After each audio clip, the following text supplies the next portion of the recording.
میں نے آج زیادہ علاقہ جو فلڈ سے متاثر ہے ادھر جانا تھا.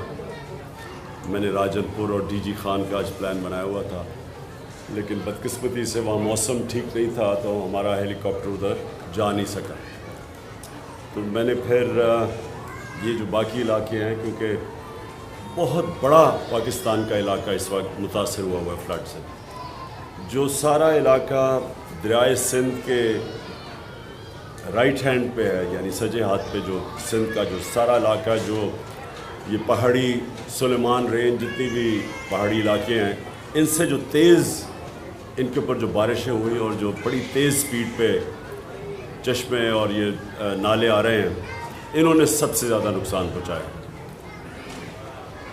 اس کا نقصان کا ابھی تک ہم اندازہ لگا رہے ہیں، کیونکہ یہ صورتحال ایسی ہے کہ 2010 جو ایک بہت بڑا دریائے سندھ کے اندر جب فلڈ آیا تھا، وہ بہت بڑا ہم سانیہ سمجھتے تھے، لیکن جو ابھی تک رپورٹس آ رہی ہیں یہ 2010 سے بھی بڑا اس وقت فلڈز کی وجہ سے پاکستان میں سانیہ ہے. اور پھر سے میں کہہ رہا ہوں، یہ سارا علاقہ جو دریائے انڈس کے رائٹ سائڈ پہ ہے، یہ جو پہاڑیوں پہ بارش ہوئی افغانستان میں بھی، اور جو ہمارے سائڈ پہ ان پہاڑیوں پہ جو بارش ہوئی ہے اس سے سارا نقصان ہوا ہے. اس کا جو لانگ ٹرم حل ہے وہ ڈیمز ہیں. پہلے کمپلیٹ کی گوملزام ڈیم، اب یہاں ٹانک زام ڈیم کی فیزیبلٹی بن گئی ہے، شروع ہو گئی ہے، پروونشل گورنمنٹ بنا رہی ہے. اسی طرح پنجاب نے بہت بڑی ڈیم ایک آگے جا کے ڈی جی خان میں، یہی جو پانی نے تباہی مچائی ہے، اس کو ایک بڑی ڈیم بنانے کا پلان تھا ان کا، اور وہ جب سے ہماری حکومت گئی وہ بیچ میں رہ گئی ہے. لیکن وہ پھر حال اس کا یہی ہے کہ یہاں سارا اس جو ہماری مغرب کی پہاڑیاں ہیں، جو سلیمان رینج ہے، اس کے اوپر ساری جگہ چھوٹی چھوٹی ڈیمز بن جائیں، تو یہی پانی جو اتنا نقصان کر رہا ہے، یہی پانی ایک ایسی چیز بنے گا کہ ملک کا بڑا اثاثہ بن جائے گا. ان علاقوں میں ہمیں پتہ ہے بارشیں کم ہوتی ہیں، پانی کم ہوتا ہے، لوگوں کو بڑی دقت ہوتی ہے پانی کی. تو یہ جب اس طرح کا ایک بارشیں زیادہ ہوتی ہیں اور سیلاب آتا ہے، تو یہ ہمارے لیے فائدہ ہو سکتا ہے اگر ہمارے پاس ڈیمز ہوں اور ہم اسی پانی کو روک لیں، اور یہ پھر پانی ساری جو خشک وقت ہوتا ہے سردیوں کا، اس میں کسانوں کے لیے اور لوگوں کے لیے اور آبادی کے لیے ایک بہت بڑا ایسٹ بن جائے، اثاثہ بن جائے ان کا. تو یہ تو لانگ ٹرم حل ہے. اور ہم نے جو اپنے دور میں 10 ڈیمز کا پلان کیا ہے، 50 سال کے بعد بڑی ڈیمز بھی بنا رہے ہیں. اور ہمارا جو پائپ لائن میں تھیں، اب پتہ نہیں ان کا کیا سٹیٹس ہے جب سے ہماری حکومت گئی ہے، لیکن میں آج یہ ضرور کہوں گا کہ پاکستان کے لیے ڈیمز بہت ضروری ہیں. وہ ضروری اس لیے ہیں کہ اس ملک میں پہلی پانی کی کمی ہے، اور پھر جب پانی آتا ہے تو وہ نقصان کر دیتا ہے. وہی پانی کو اگر ہم بچا لیں تو جس طرح میں نے کہا، عوام کی اتنا فائدہ ہوگا، ملک کی گروتھ ریٹ، ملک کے دولت کے اندر اضافہ ہوگا. اب دوسری میری بات یہ ہے کہ ہماری 2 پروونشل گورنمنٹس ہیں، محمود خان یہ خود اوورسی کر رہے ہیں جو سارا پختونخوا اور خاص طور پہ ڈی آئی خان کے اندر جو نقصان ہوا ہے، یہ خود اوورسی کر رہے ہیں اس کا. میں نے کل بھی پنجاب کے سی ایم چودھری پرویز الہی سے بات کی تھی، ان سے بھی ہم پورا کانسنٹریٹ گورنمنٹ کی ہوگی کہ جو علاقوں کے اندر نقصان ہوا ہے، ڈی جی خان اور راجن پور میں خاص طور پہ جدھر زیادہ نقصان ہوا ہے، ادھر وہ پورا زور لگائیں گے. سندھ اور بلوچستان بہت متاثر ہوئے ہیں. سندھ کے اندر تو سب سے زیادہ اس وقت نقصان ہے، اور اس کے لیے ساری قوم کو مل کے اس کا سامنا کرنا پڑے گا. جو بھی ہماری فیڈرل گورنمنٹ ہے اور جو 2 پروونشل گورنمنٹس ہیں بلوچستان کی اور سندھ کی، ان کو اس وقت پورا ساری کنسنٹریشن کرنی پڑے گی. سب کچھ چھوڑ کے، سندھ میں خاص طور پہ جس طرح کی تباہی مچی ہے، سب کچھ چھوڑ کے ان کو، جو لوگ اس وقت بہت مشکل میں ہیں، ان کے لیے ان کی مدد کرنی چاہیے.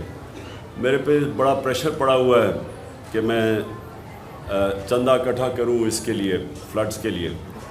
میں ابھی تک یہ بہت بڑی ذمہ داری، جب لوگوں سے آپ پیسہ اکٹھا کرتے ہیں بہت بڑی ذمہ داری، تو میں جب تک مجھے پورا نہ پتہ چلے کہ میں اس پیسے کو کدھر لگا سکتا ہوں جس سے لوگوں کو فرق پڑے، میں پیسہ اکٹھا کرنے سے گریز کرتا ہوں.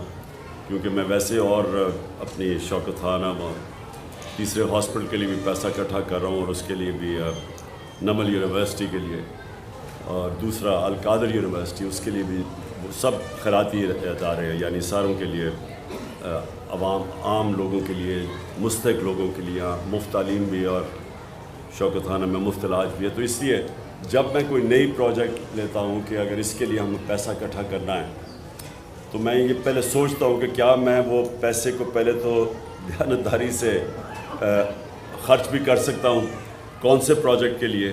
تو میں اس لیے ابھی تک کوئی، مجھے پریشر کے باوجود میں کوئی ابھی تک فنڈ ریزنگ نہیں کر رہا جب تک مجھے پوری طرح اندازہ نہ ہو جائے کہ کتنا بڑا ڈیمیج ہے، کتنا پیسہ میں اکٹھا کر سکتا ہوں. کیونکہ جتنے پیسے کی ضرورت ہے وہ صرف گورنمنٹ سے اس وقت اتنا پیسہ خرچ کر سکتی ہے، اور گورنمنٹ کو کرنا چاہیے. کیونکہ یہ میں جتنا مجھے انفارمیشن آتی جا رہی ہے، اتنا بڑا پاکستان میں سیلاب سے نقصان 2010 میں، جس میں بہت نقصان ہوا تھا، تب بھی اتنا نقصان نہیں ہوا جتنا آج ہوا ہے.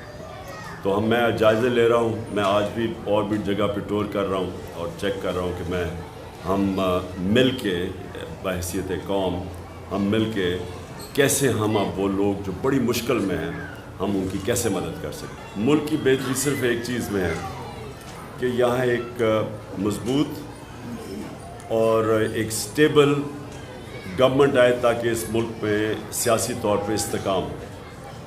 جب تک سیاسی استحکام نہیں ہوگا، معاشی استحکام نہیں ہو سکتا.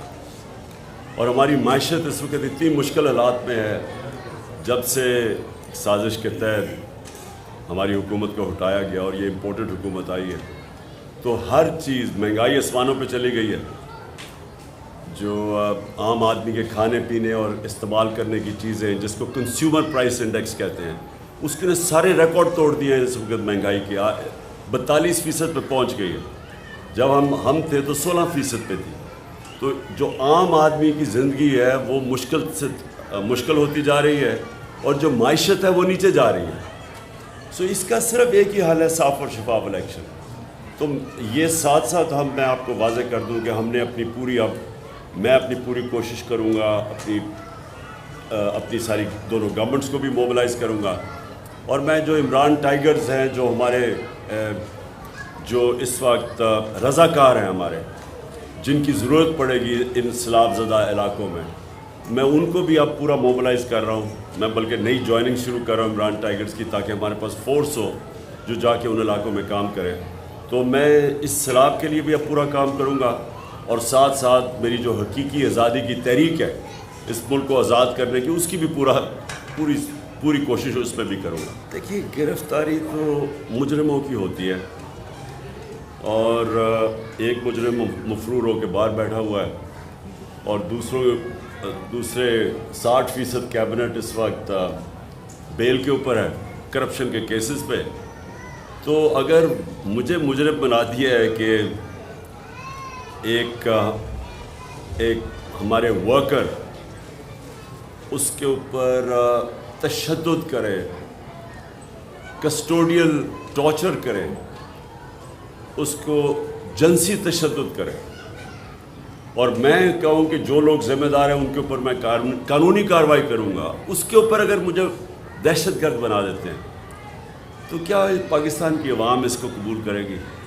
لیکن نا، یہ کوئی بنانا ریپبلک میں بھی اس طرح کا مذاق نہیں ہوتا کہ بجائے لوگ اس وقت سب کو سوچنا چاہیے کہ دنیا میں ہماری بدنامی ہوئی کہ ایک پہلے شہباز گل کو انہوں نے جس طرح کیا، اغوا کر کے اور پھر اس کے اوپر تشدد کیا، اور دوسرا پھر یہ ایک صحافی جمیل فاروقی، اس سے پھر وہی کیا، وہی ننگا کر کے اس کے اوپر تشدد کیا. اور پھر 2 ہمارے بڑے بڑے صحافی باہر بھاگ گئے ہیں بیچارے. 2 ایک جیل میں اور یہ وہ صحافی ہے جن کی سب سے زیادہ ویورشپ ہے. ان سے ARY چینل جو کہ اس میں سب سے زیادہ مقبول چینل ہے پاکستان کی، اس کو بند کر دیا انہوں نے. تو یہ ساری جو چیزیں ہو رہی ہیں، اس سے پاکستان کو نقصان ہو رہا ہے. اور یہ جو امپورٹڈ حکومت ہے، اس کو لوگ برا بھلا کہہ رہے ہیں، اور اس کے ساتھ جو بھی ان کے پیچھے جن کے پاس پاور ہے، جو ہینڈلرز ہیں، جو نیوٹرلز ہیں، ان کو بھی برا بھلا ساتھ کہہ رہے ہیں. دنیا میں بدنامی ہو رہی ہے. تو اس میں ہمارا تو اللہ کا کرم ہے کہ ہماری تحریک انصاف کا تو فائدہ ہی ہو رہا ہے. ہمارے پاس تو اتنے پبلک آ رہی ہے، الیکشنز، بائی الیکشنز ہم جیت رہے ہیں، پبلک ہمارے ساتھ ہے. نقصان تو پاکستان کو ہو رہا ہے، اور پاکستان صرف نکلے گا صاف اور شفاف الیکشن.